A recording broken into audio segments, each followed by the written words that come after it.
What's going on YouTube? Cap24 coming back with a new play out of the single back wing stack. This formation we've been doing all week long out of the Pittsburgh Steelers playbook. Today is Friday, which means that we do have our full available scheme at our website at smartmadden.com, in which we're going to take not only the single back wing stack formation, but also the single back wing slot formation and do the best of the best on those two. Kind of put them together to give you a nice opportunity to really attack your opponent as a complementary scheme. We did not, however, give you any of the plays this week out of the wing slot that's in the scheme, so you can see some new plays out of that when you go ahead and check out our website. Today's video is going to be a complimentary video to the play that we did yesterday. If you remember the play, it was called curl post drag.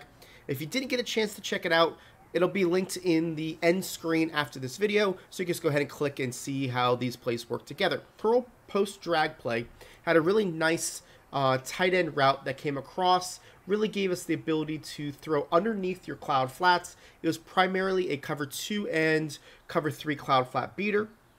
But what it was lacking was really an ability to go ahead and beat your hard flats. That's what today's play is going to do, and it's going to be called the PA dig, and it's going to give you a similar look with that S route that you still have to worry about, but we're going to put some different route combinations together to really give you some nice options. So let's go take a look at it. So for this play design, guys, we wanted to make it as close looking as we can to the play we did yesterday from a scheming standpoint. Yesterday's play didn't do a great job of beating hard flats, where today's video will.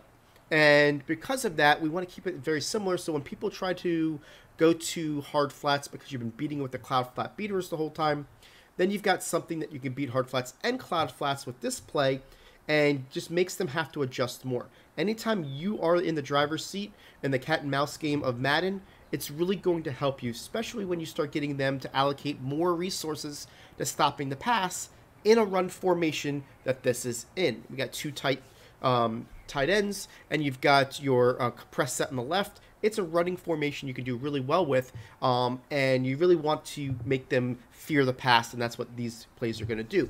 So what we're going to do is we're going to start off by making the right two players look very similar to yesterday's video. If you remember, one was doing a cross, one's doing a streak. What we're doing today is we're going to put the A on the streak and the RB on a drag. So now you got a cross and streak on that side. Now, on the left side, remember correctly, we had an S route, but it was kind of a cousin S route. It wasn't something that was the full S. We had to make the motion to left to get a little bit of the delay. This one's going to be the full S. You don't really need to do any motion with him. He could do the delay. But we are going to motion this B player instead, because we want to make sure that we give them something to think about now that we're motioning one player over to the left. And when we do that, we want to make sure we put him on a comeback. So your setup's going to look like this. The only thing I'm going to do from here is block my running back, okay? That running back's got a really nice delayed out route that we can use as the pull route, and I'll show you that setup later in the video. But for the most part, we want to keep him as an additional blocker for this setup. And what this is really going to do is going to give you really two powerful route combinations collectively in the same play that's going to make the user have to make decisions. The first route combination is going to be the S route, streak, and drag, okay? What that does is it makes sure user have to say, do I want to stay underneath with the drag, or do I want to stay high with the S route? Because the S route will get underneath any type of zones that are deep because of the way the A drives them back. Now, the second route combination is the comeback and drag. If you are playing cloud flats, the drag's going to be open for a good 4 to 6 yards. You nickel and dime them because the user can't jump that route because he's got to wait for the S route. Now, if there is a play where they're doing a hard flat, then you're going to easily take the B on the comeback and you're going to get yourself 10 to 12 yards. It's really going to give them some headaches. Once they start realizing you can beat them in hard flats, they're going to get back to cloud flats. We get back to yesterday's video, the curl, drag, post, and we just play that cat and mouse game while mixing in run plays, right? So let's go ahead and show you here that we're going to first go against cover 3 hard flats, and you're going to see that it's going to look very similar to start off with, right? Everybody's going to look very similar to yesterday's play. Only difference is the target is really going to be this comeback on the left side. A comeback with a drag is one of my favorite route combinations to just get people to, try to figure out a way to stop the dink and dunk, because if they play high, we throw low. They play low, we throw high. And the one thing that usually you have to have is a powerful route to go to the middle to keep the user, and this play absolutely has that, right? So that's what cover 3 hard flats would look like. Now let's go look at cloud flats, and you're going to see that we're going to want to take the drag route. That is going to be the player you want to take, because what you're going to do is make sure that we throw it to him about the 4 to 6 yard mark, let him get underneath, see as everybody's driving back, hit him right there, get up the field, and you're going to get your yards that way. You're going to see this is going to be very successful because a user cannot shadow that player and allow himself to let the X route on his S get up the field, right? Because that's basically how that was going to work. So if we go here and mimic that the user is going to follow this RB down the field, right? So his thoughts right now is, I got to take that player out because he keeps on killing me with his dink and dunk. So what we're going to do is, we could do one or two things. If he's playing hard flats, it still won't matter because we're going to be able to hit the B. If he's playing cloud flats, that will basically essentially take the B away, and he's going to be covering the drag. That's going to open up the X. So here goes RB down. He's going to take it there. Now we're going to wait for this X to come across, and you're going to see how you're going to have that ability to throw it there. So you're reading the user in conjunction with the high-low on the left-hand side. That's your big thing. I always look high-low left first. And if I see that the user is going to try to take somebody away, you're going to have the opportunity to adjust to it, throw to the S route because of the timing of the progression. So that's how it works against cover 3. Now, if we look against cover 2, it's going to be the same type situation where you're going to have the high-low. Typically, most people don't play hard flats with cover 2 unless they're trying to get really risky with it, because of the fact that they're trying to, it's one of those that you can beat them quickly to the sidelines if you know it's coming, right? It's kind of a opportunity where you want to mix it in when they least expect it. But we'll show it to you anyway. So here's the high-low of the cover 2. You're going to see that the RB is going to be the guy that we're going to wait, throw it to him, get up the field. Again, if they were to cover that player, we're throwing it to the S route. If they were doing cover 2 hard flats, then we're going to again go to the comeback route, as the comeback route is our absolute ability to beat your hard flats in all coverages. It doesn't matter what the coverage is. That guy's going to get underneath. He goes like that. Now we're throwing to this B route, and we got that pretty simply on the sidelines, right? Cover 4 is going to look exactly the same way. So that's why I really like this play when it comes to making it look like yesterday's play, but giving it this wrinkle to where now we're going to get them to have to adjust to make them either start calling cloud flats if they're trying to do mostly hard flats, or if they when they do that, we're going to come back with their other play to really kill them with the cloud flats. Kind of that back and forth, right? So here it is against cover 4. This is cover 4. The hard flats, you can see we're going to hit that guy all day on that sidelines while making them stay in the middle with that S route. So that's how it works on the left side of the field against all coverages. It really does a great job of knocking it down. Now, on the right hash, it's not going to be as suitable for you, but you still can be able to make it work, right? So this is going to be, we'll start off with cover 3 cloud flats. We'll move this guy over.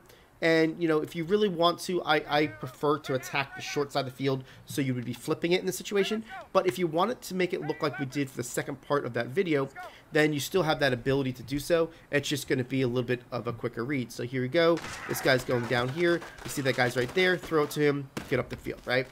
They really have to make that decision early as a user, because if they don't jump that right away, we're going to throw it. If we do, then obviously the S is going to be behind them. Now with cover 3 on hard flats, you're going to see from the wide side of the field, it's still going to work. Again, it's going to be a little bit of a different angle of what it is, but it is going to work the same way.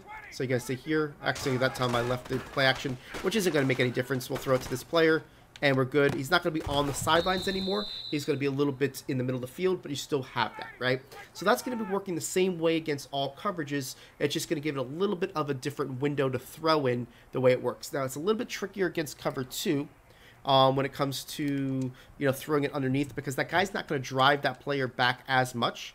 So you're still going to have to throw it a little bit earlier like you did with the cover 3, but it's still going to work for you, right? So here you go. The guy's doing the comeback. The guy crosses that player. Now you want to throw it, and that guy's kind of right there. You're still only going to get 3 or 4 yards, but the throw is there, right? So I want to make sure you know that. You just got to know that you're going to, when you're on the wide side of the field, have a shorter period to make up your mind on when to throw it to the drag.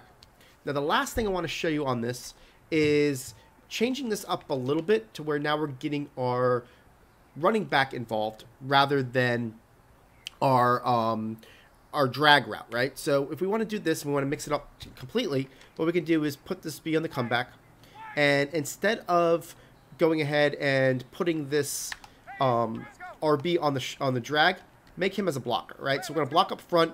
We're going to use the play action, which is going to give a little bit of a hesitant. That's going to be a different play. But then you're going to use the Y as your pull route, right? So here we go. We can cut off the play action. The Y is going to get underneath. Once he pulls that route, we're still going to be able to throw that on the drag. You know, on the comeback against hard flats, it's going to work to the short side of the field as well.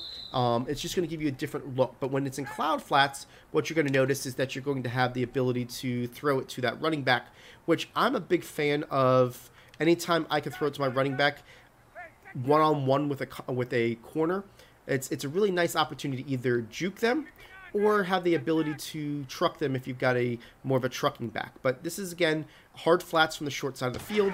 You're going to notice that B is going to come down. We're going to be able to throw it to him. He's open there. That running back's route is going to make that one hard flat freeze enough to where he doesn't back up, and we're going to be able to hit it. Now, when it comes to, you know, your cover threes with the cloud flats, now we're going to look at the running back's route as that opportunity to be that underneath route, like I said before.